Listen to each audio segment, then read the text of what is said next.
নমস্কাৰ আজি এটা নতুন ভিডিঅ'লৈ আপোনালোকক স্বাগতম আমাৰ ভাৰতখনে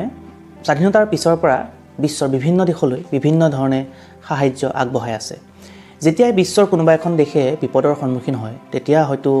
প্ৰথম আমাৰ ভাৰতেই আগবাঢ়ি যায় লাগিলে নিজৰে বিভিন্ন সমস্যাৰ দ্বাৰা ভাৰাক্ৰান্ত হৈ থাকে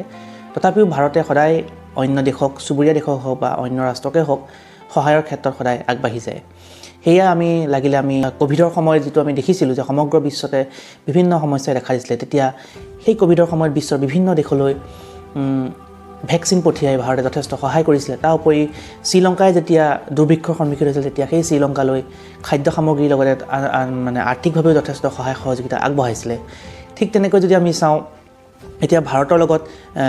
মালদ্বীপৰ বিভিন্ন সমস্যাৰ সন্মুখীন হৈ আছে কিন্তু সেই মালদ্বীপলৈ যেতিয়াই সমস্যাৰ সন্মুখীন হৈছে সেই মালদ্বীপক সহায় আগবঢ়াই অহা দেশসমূহৰ ভিতৰত আমাৰ ভাৰতেই প্ৰথম আৰু সেই কাৰণে ভাৰতক এখন মানৱীয় দৃষ্টিভংগীৰে সদায় সকলোৱে যথেষ্ট সন্মান কৰে যে ভাৰতে সকলো দেশকে বিভিন্ন সময়ত বিভিন্ন ধৰণে সহায় কৰি আহিছে আজি মই আপোনালোকক এনেকুৱা এটা ইতিহাসৰ কাহিনীলৈ লৈ যাম যিটো সময়ত ভাৰতে কোৰিয়াক বিশেষকৈ দক্ষিণ কোৰিয়াক যথেষ্ট সাহায্য আগবঢ়াইছিলে দ্বিতীয় বিশ্বযুদ্ধৰ পিছত শেষ সময়লৈকে জাপানত যেতিয়া আমেৰিকাই এটম বম দিছিলে সেই সময়লৈকে জাপানে কোৰিয়াখন নিজৰ দখলত ৰাখিছিলে কিন্তু জাপানে যেতিয়া নিজেই এটম বমৰ সন্মুখীন হ'ল তেতিয়া তেওঁলোকৰ নিজৰ বিভিন্ন সমস্যাৰ সন্মুখীন হ'ল তেতিয়া জাপানৰ কোৰিয়াৰ ওপৰত যিটো কণ্ট্ৰল আছিল বা যিটো নিয়ন্ত্ৰণ আছিল সেয়া হেৰুৱালে আৰু তাৰ ঠিক পিছতে দ্বিতীয় বিশ্বযুদ্ধৰ পিছতে কোৰিয়াখন দুটা ভাগত ভাগ হয় উত্তৰ কোৰিয়া আৰু দক্ষিণ কোৰিয়া উত্তৰ কোৰিয়াক সোভিয়েট ইউনিয়ন আৰু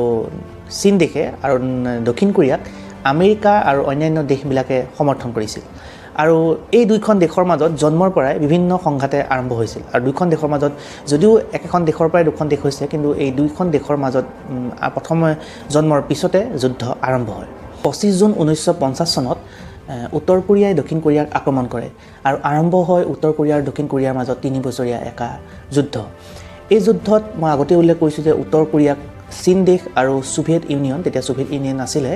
সেই সোভিয়েট ইউনিয়নে সমৰ্থন আগবঢ়াইছিলে আৰু দক্ষিণ কোৰিয়ালৈ ৰাষ্ট্ৰসংঘৰ লগতে প্ৰধানকৈ আমেৰিকাই সাহায্য আগবঢ়াইছিলে কিন্তু আমেৰিকাৰ লগতে আমেৰিকাৰ আহ্বানত বা ৰাষ্ট্ৰসংঘৰ আহ্বানত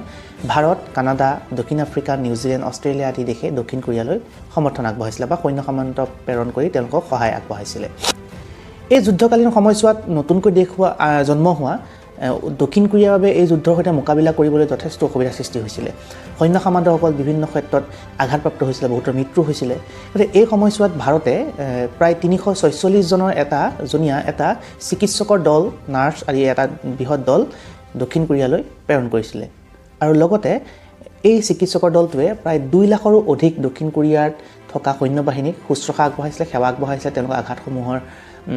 চিকিৎসা কৰিছিলে লগতে 23শৰো অধিক অপাৰেশ্যন তেওঁলোকে যুদ্ধ ক্ষেত্ৰতে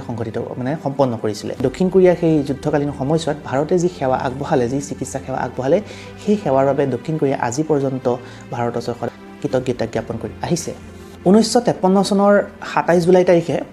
উত্তৰ কোৰিয়া আৰু দক্ষিণ কোৰিয়াৰ মাজত চলি থকা যুদ্ধৰ প্ৰায় 3.5 বছৰীয়া এই যুদ্ধৰ সমাপ্তি ঘটে আৰু দুইখন দেশে শান্তি চুক্তিত স্বাক্ষৰ কৰে আৰু সেই দিনটো ধৰি উত্তৰ কোৰিয়া আৰু দক্ষিণ কোৰিয়াৰ মাজত যুদ্ধ শেষ হ'লেও দুইখন দেশে বিভিন্ন সমস্যাৰ সন্মুখীন হৈ আছিল আৰু ভাৰতে এই যুদ্ধত পোনপটীয়াকৈ দক্ষিণ কোৰিয়ালৈ সমৰ্থন আগবঢ়াইছিলে কিন্তু যুদ্ধৰ পিছতো দক্ষিণ কোৰিয়া বিভিন্ন সমস্যাত সন্মুখীন হৈছিল আৰু দুইখন দেশৰ বিভিন্ন জেলসমূহত বন্দী হৈ থকা যুদ্ধবন্দীসমূহৰ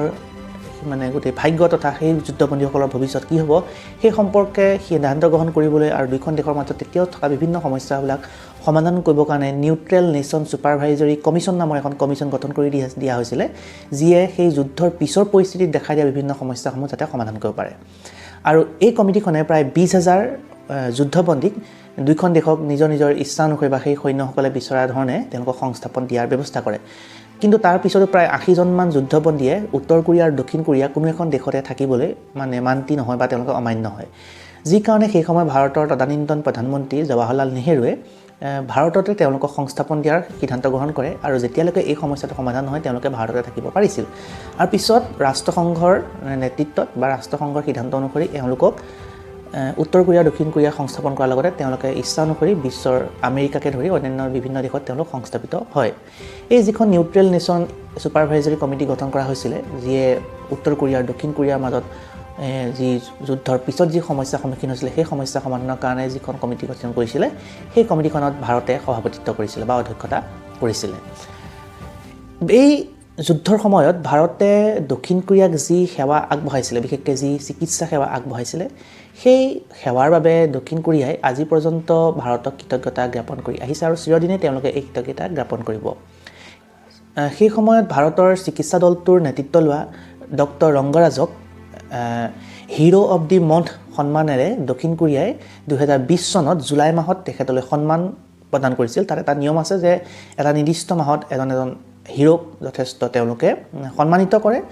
হিৰো অফ দি মন্থ উপাধিৰে আৰু লগতে সেই গোটেই মাহটো সেই হিৰোজনৰ সকলো কথা প্ৰচাৰ কৰে আৰু